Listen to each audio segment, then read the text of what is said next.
shall call in our guests, Mr. Yamada Yoji, and Mr. Lee San-il. Welcome.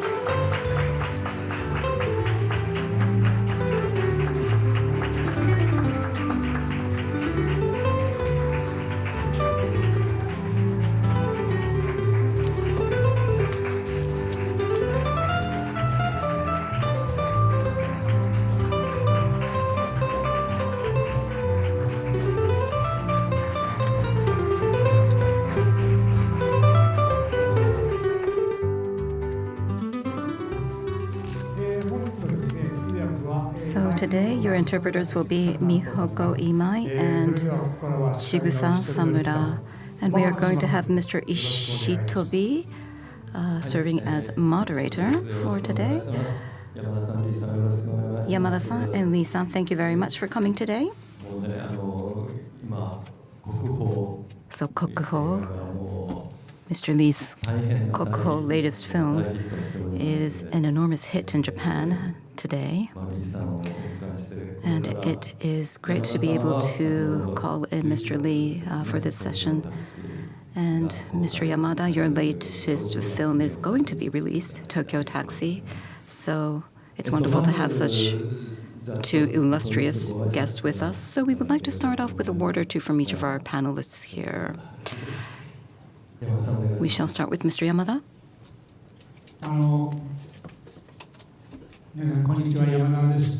My name is Yamada Yoji. Hello, ladies and gentlemen. So they have just introduced our two films, but compared to his wonderful film, mine is rather of a lighter touch, I shall say. So it is a bit embarrassing to be introduced in the same line. But as I saw the film Kokuho myself as well, I was deeply impressed by the film. And there are so many things that I want to ask the director. So I'm looking forward to my conversation with Mr. Lee.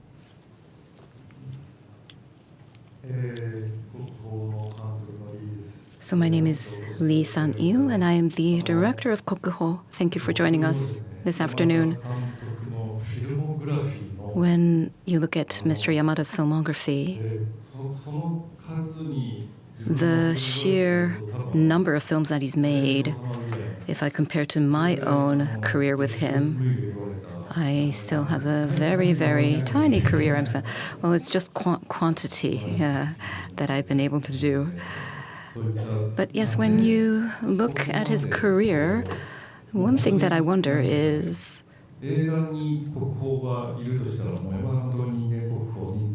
Kokuho means national, living national treasure, but I think our living national treasure is indeed Mr. Yamada.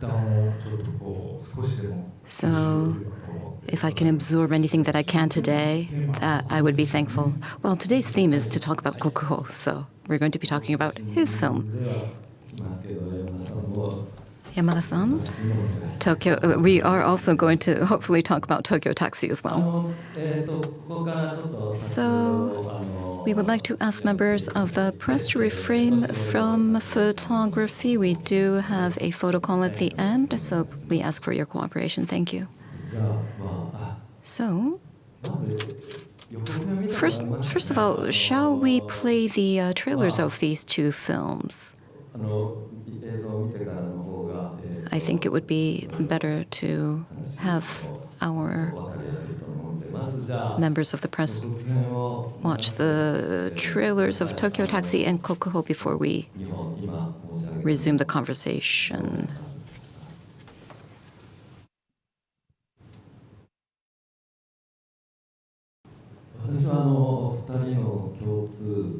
I think the connecting thread between our two directors is the way that they direct their actors. They really make their actors shine, I think. So we would like to ask what their secrets are in their directing styles. So we're going to be talking about that as well. So to talk about Kokuho, it is a massive hit here in Japan. it made 16 billion yen, and it exceeded the box office sales exceeded Bayside Shakedown in box office sales. So this is an unbelievable feat, we believe. Mr. Lee, can we ask, how do you feel about this success? I was listening to all of these numbers as if it wasn't about me, but if you have, for example, healthy detachment from things like these,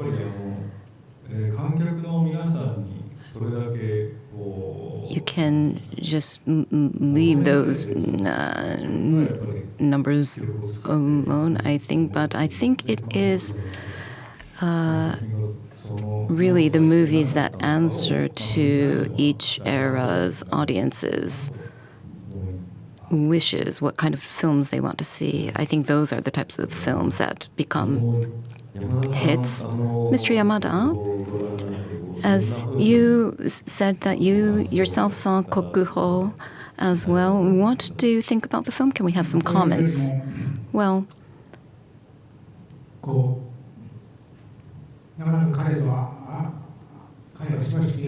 because Mr. Lee is so busy, I have not that many occasions to talk with him, but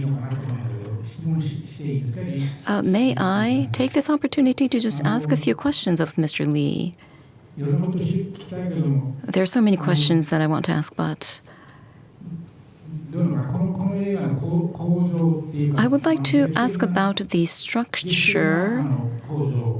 It is about the theater and theater performers, and the way that you block the actors is very interesting to me. These are two kabuki actors we are featuring, and they are the core, the pillar of the film.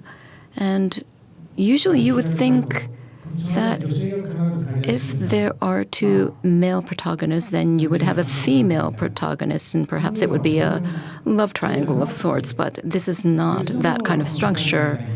Another thing comes between these two men, and that is art itself, or the issue of blood or lineage, hereditary lineage, and that is a huge part of the story's motif. And I think that was one thing that was wonderful about this story, this film. And it is not easy, but you really express something tough like that, and that really impressed me so much.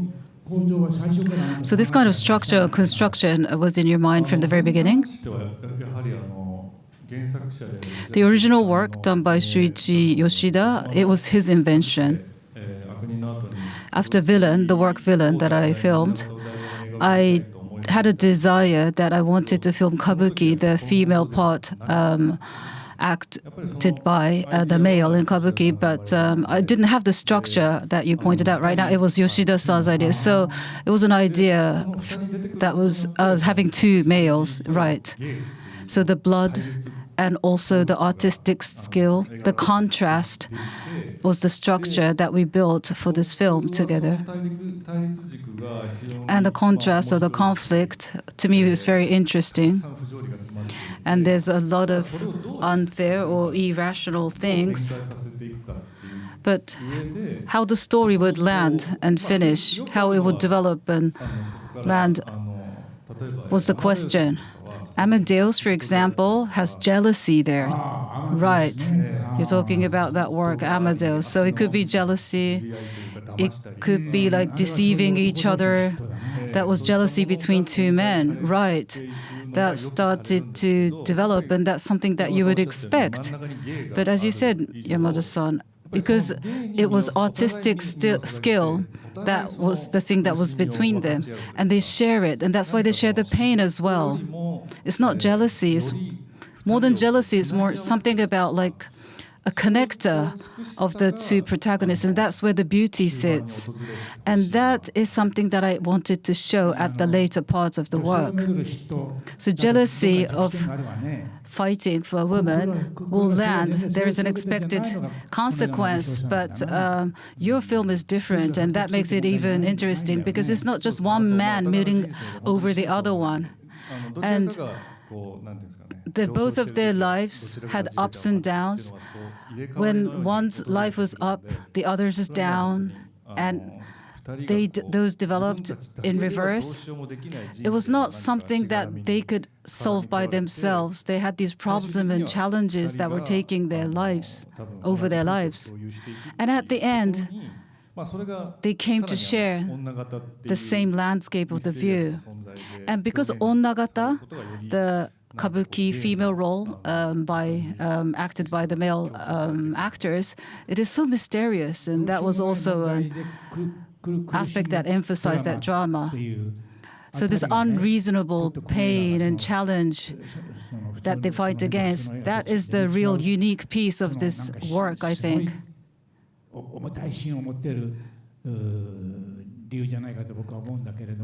So that's where it makes it really different and even heavy.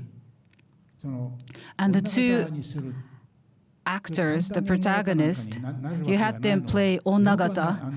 And Onnagata is not an easy thing that anybody can do as an actor, but why did you come to this idea of having both of them as Onnagata? They really worked hard, both of them. And also we were so fortunate because the instructor of Kabuki was really helped us a lot.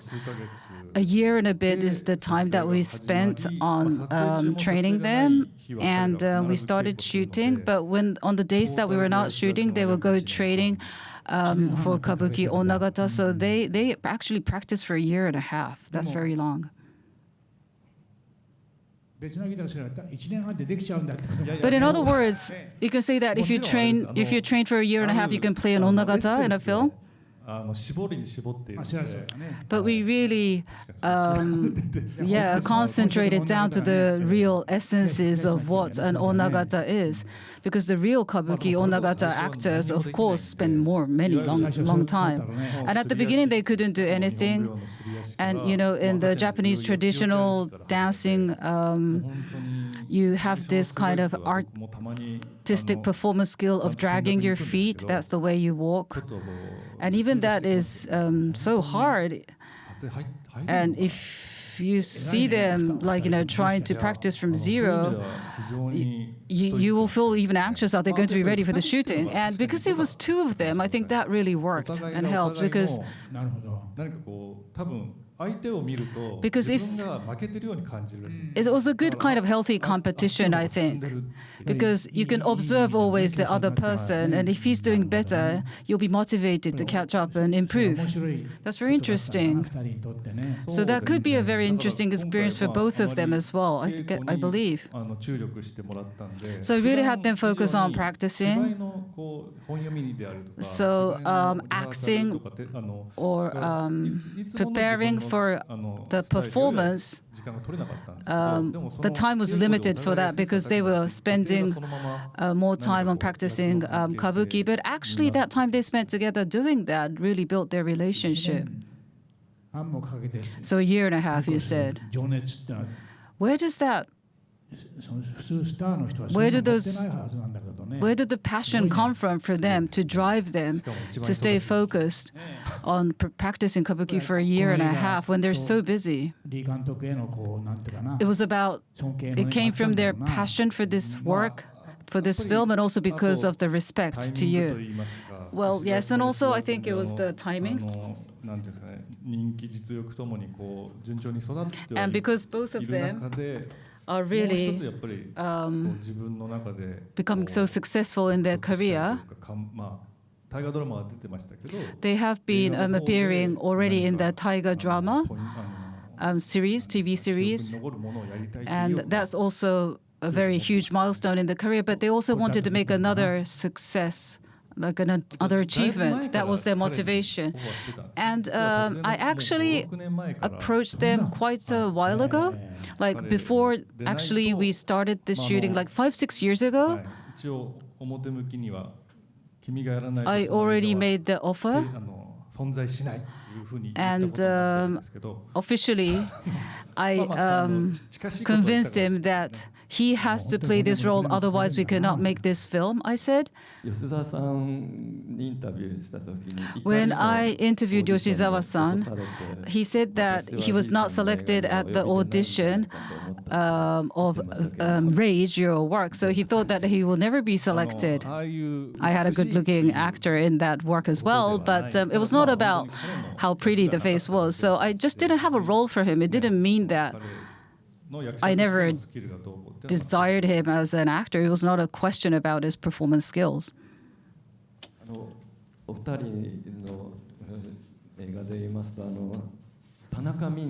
Min Tanaka,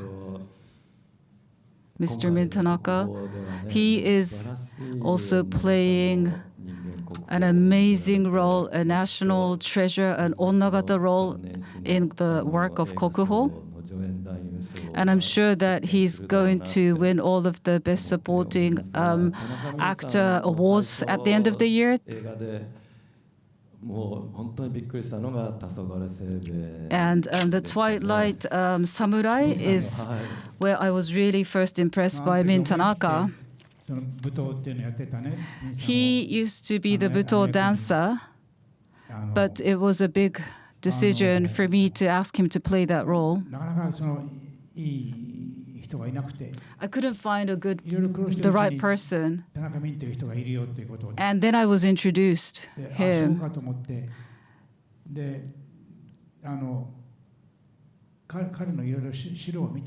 And I went through his information to understand his background. I knew him, and I liked his face, but I did a little bit of research, and because he's a dancer, he doesn't talk a lot. But I somehow encountered a recorded piece, and I heard his voice, and he has a very soft and low voice that I really liked and fell in love with. So with that voice and with his face, I think he's going to be the one. And he's a dancer, so he really knows how to control his body physically, and that's why I asked him to do the role. But his his performance as an actor was like hopeless. He was so bad. We did spend so many days on rehearsing, but it still didn't work.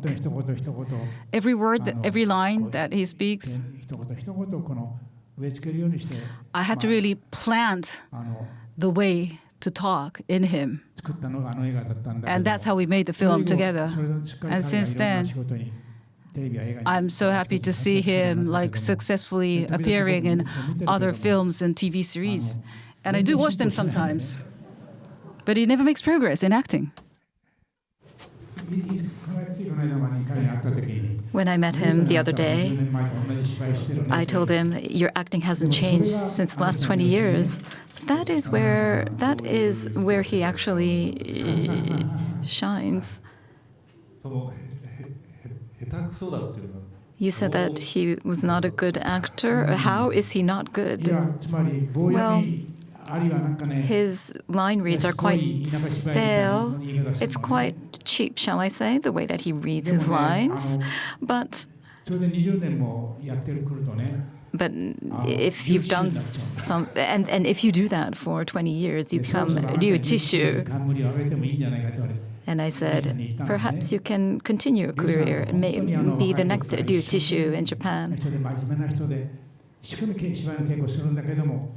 He was very ardent, very stoic, and practiced, and I think Ozu liked that about Ryu Chishu. So he was not very good until the very end, but he had a... But actors like Ryu-san, all that we need from them is their presence. It is not their acting that we ask of them. And I think Tanaka Min-san also has that kind of presence.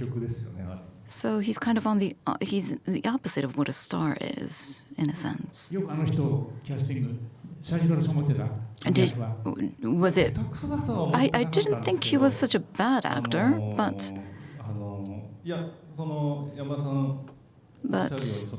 as you see, he does have a distinct presence on the screen, and the way that he uses his body, his physicality, that is very distinct as well.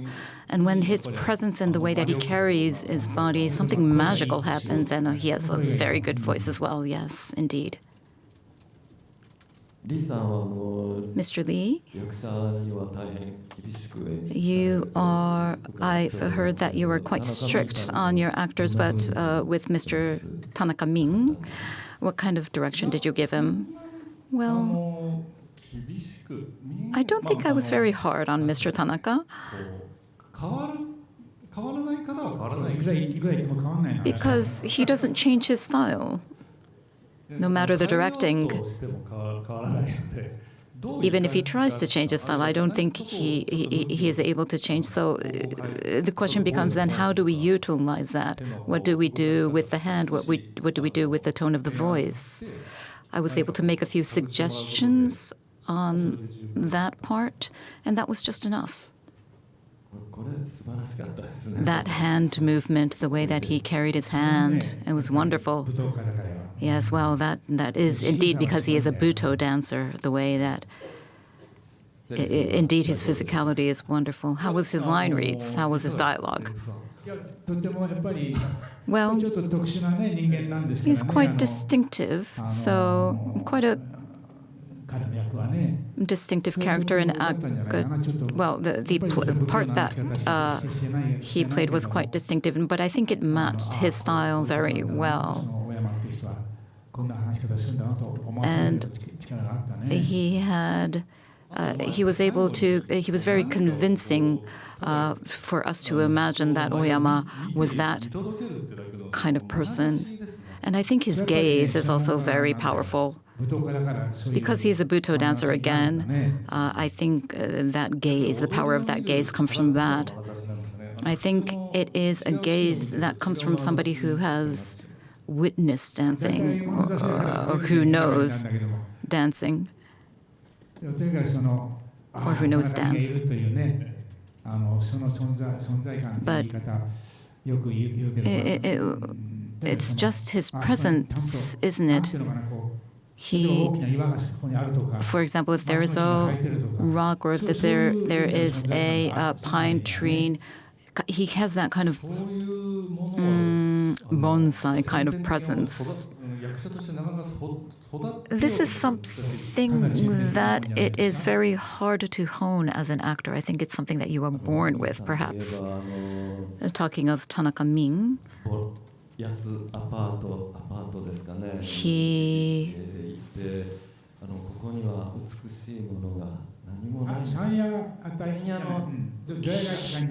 he lives in a apartment, in a very old, kind of decrepit apartment. Oh, in the film, when we go to his apartment, the dialogue that he says there is very, very moving.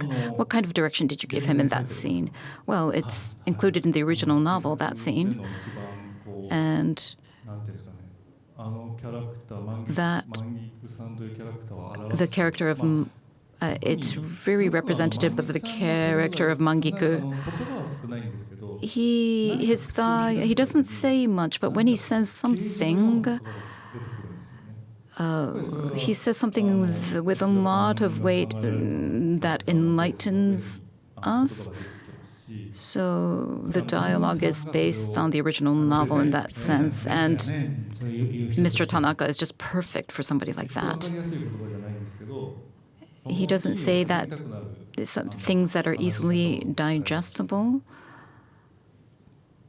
and not very accessible, but that carries a lot of weight.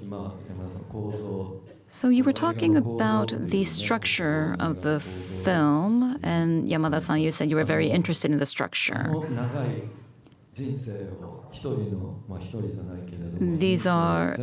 This was a very lengthy timeline that the story arc was very lengthy, and it must have been quite a task to make it compact enough to fit it into one full-length feature film.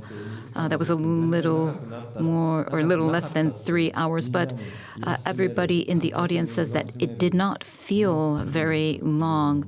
There must have been a lot of thought, a lot of technique that went into the adaptation. Of course, it was longer, right? I heard this initially.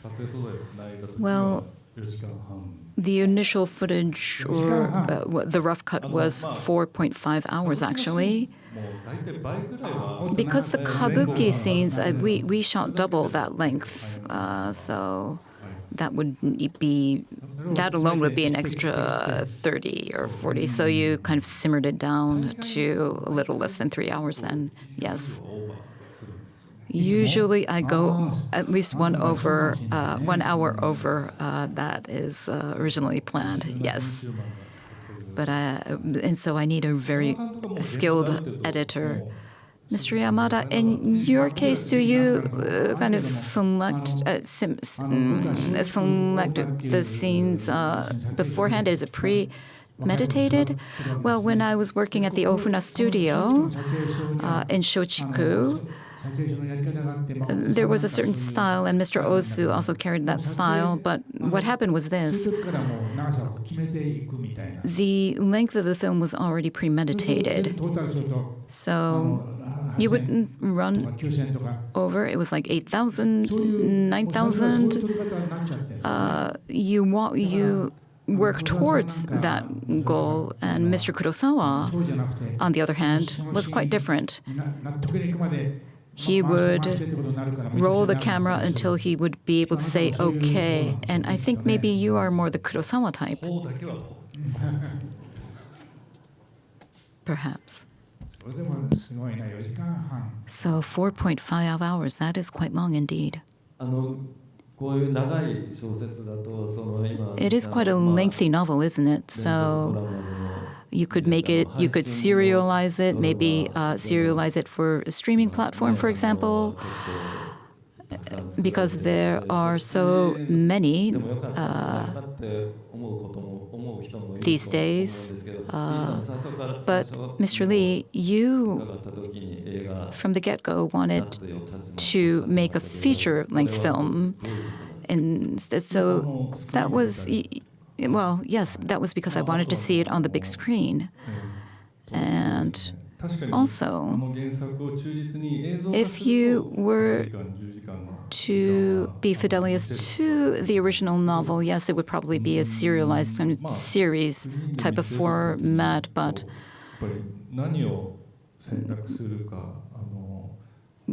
if you are going to show it on the screen, on the big screen, Yamada-san was talking about the structure of the film, but the structure is different from the original novel because we don't show them the ending, how it ends.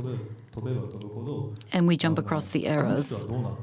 And so many people might think, oh, whatever happened to that person? Or whatever happened to this relationship 10 years hence? And we don't show that. We show what happened after a certain relationship has come to fruition or face a turning point and so forth. And so there has been a lot of shaving off, and it is up to the audience to fill in those blanks that we have jumped over in the editing. I wanted to create that kind of dynamism. So it's going to be 5 episode, 6 episode. If it's serialized like that, I don't think that's the right approach. It's not what Mr. Lee has to do. Audiences are not watching his work because of the story. It's the drama that they come for.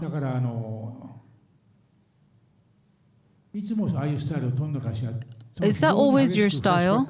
So a lot of like strong flashbacks and then jumping to another era? It has been always your style. Since my work, Rage, it was 3 parts. And there was always a mix of different timelines, and that's the approach that I took at that work. And I started to actively go down that path. It was kind of an applied version, a new version or advanced version of that. But I was surprised that the audience, it's not hard for them to catch up, because suddenly there is like a different scene, different time, and then you go back and forth, jumping across different times. It's sometimes even surreal, but it wasn't strange. And it was quite very convincing how you put it together. Thank you so much. At the end, the photographer, his daughter comes up to him.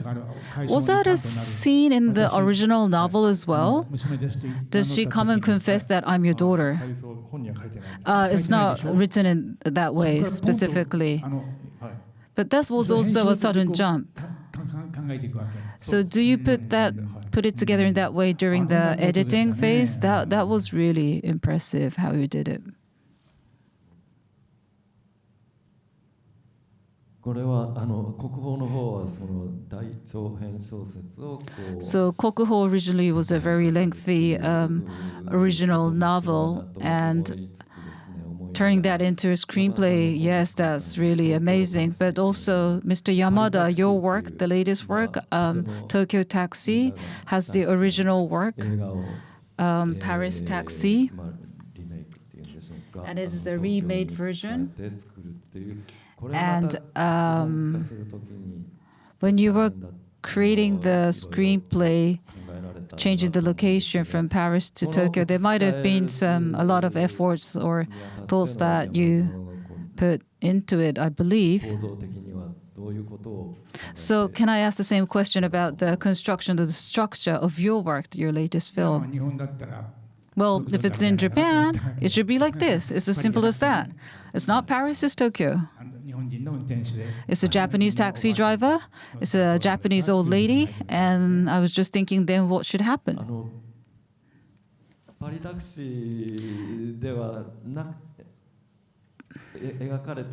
Paris Taxi did not depict some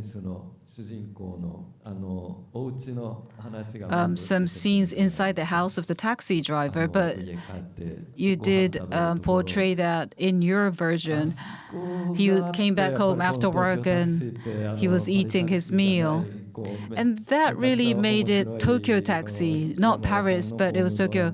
It was the home drama, your unique style of you, Mr. Yamada. And that scene really immediately drew us to the movie. Like, it is me there, or it is somebody that I know that is on the screen. Was that a scene that you had from the very beginning when you started creating this work? I don't remember when, but if I make something, it always, comes out like that. I always want that breakfast scene. In the later part of the movie, there are some more dramatic scenes, but I want to, at the beginning, I always want to start from those simple scenes of life. Mr. Takuya Kimura, I really like the scene where he was mixing natto at his breakfast table, and Takuya Kimura doing something so casual like that. Because a year before he was playing the Grand Maison chef, like a top star chef, and now he is like mixing a casual meal like natto. But yeah, he did it. Mr. Lee, is there any change from when he played in your work Bushi no Ichibun? Love and Honor? Well, he was serious, and he is always serious. And he really knows that he always has that diligence in himself. And even after he finishes shooting his scenes, he will stay on set. And if he's shooting on the second part or the third part of the day, he will be there from the beginning of the day, from the morning. Some actors, or many of them, come later and they don't show up until their scene is shot. But he has this kind of like self-diligence that makes sure that he's always there. And I really respect that.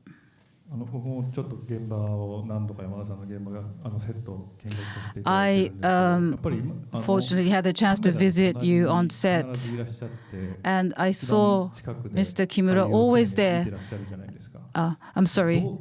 You're always there next to the camera, and you're watching how the actors do their performance. Where are you paying attention? What is the important part that you're watching? Myself being there, telling the actors that I'm watching them is important. Wow, you're exactly like Ryu Chishu then.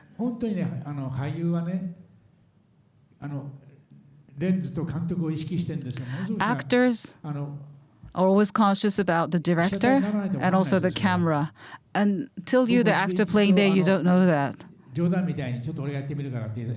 I always, say a joke that I can do it, I can try acting.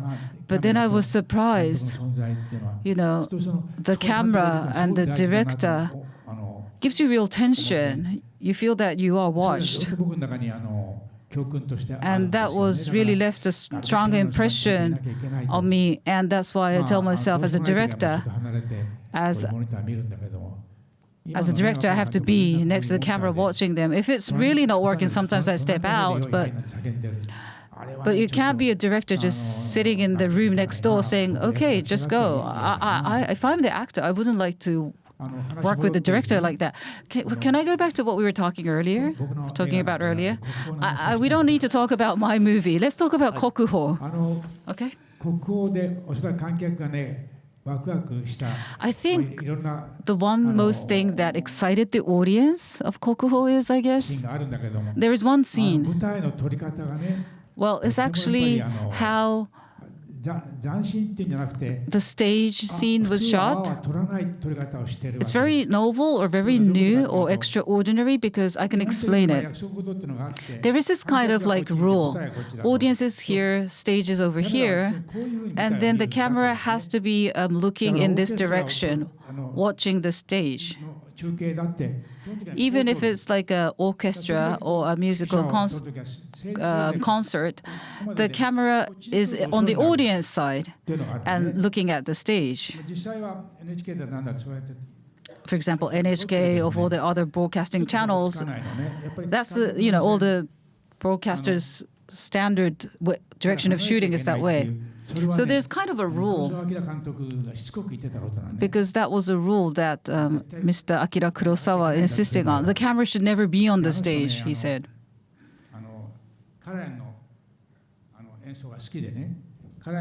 He was a big fan of Karajan, and he would always watch the musical performance on TV. And the camera goes close up, and then Mr. Kurosawa will be very upset. He will tell me the camera is not doing good work. So when it's like a live program, he says that just call NHK and tell them the camera is not doing good work. But then they'll say this is a recorded version, so it's not happening right now. But anyways. So we do make a phone call, and then he's like screaming and yelling on the phone that the camera is not. He is raised. He gets so upset, becomes so upset, and that often happens. I mean, when you are filming somebody on the stage, it could be Michael Jackson or whoever. Yeah.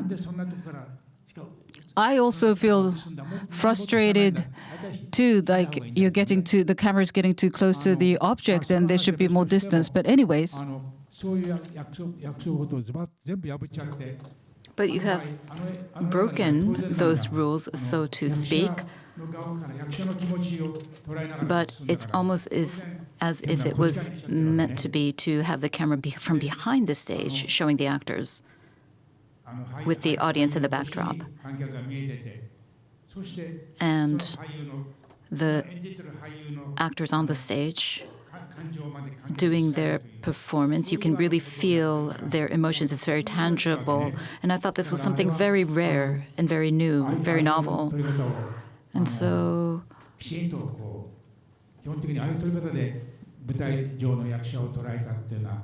I thought that was a rare feat, and to the audience members, I think that might have been an interesting element in the film. Also, the way that you shoot the theater itself, that was also interesting, I thought. Because it's a 3-story theater, and I was wondering how our director was able to do that. Mr. Lee was able to do that. The National Theater is under reconstruction, and I thought maybe they shot before it was under reconstruction. But you use CGI, right? Yes. One of the last scenes, yes, we use CGI there in the theater scenes. So we see both the seats lining the right window and left window. We see it's that wide, isn't it? So the first floor is a set, and then we have a green screen in the surroundings.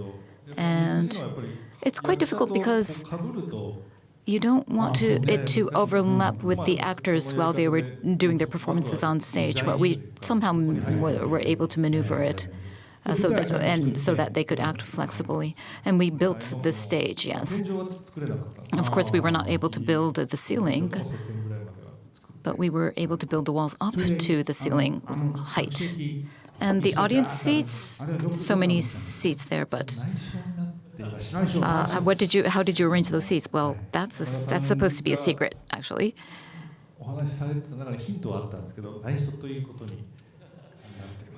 I'm not at liberty to say, actually.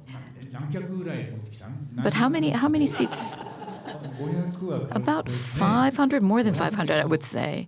So you lined up 500 seats and lined them up on the set. That is quite a production feat. Yes, we were very lucky indeed to be able to do that. And how many extras? The first floor, we had about 500 members, 500 extras.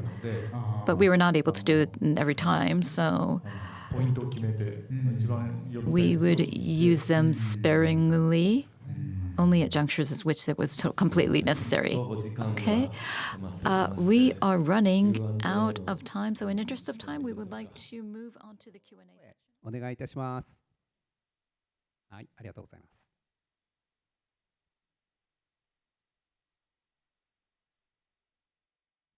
はい、ありがとうございます。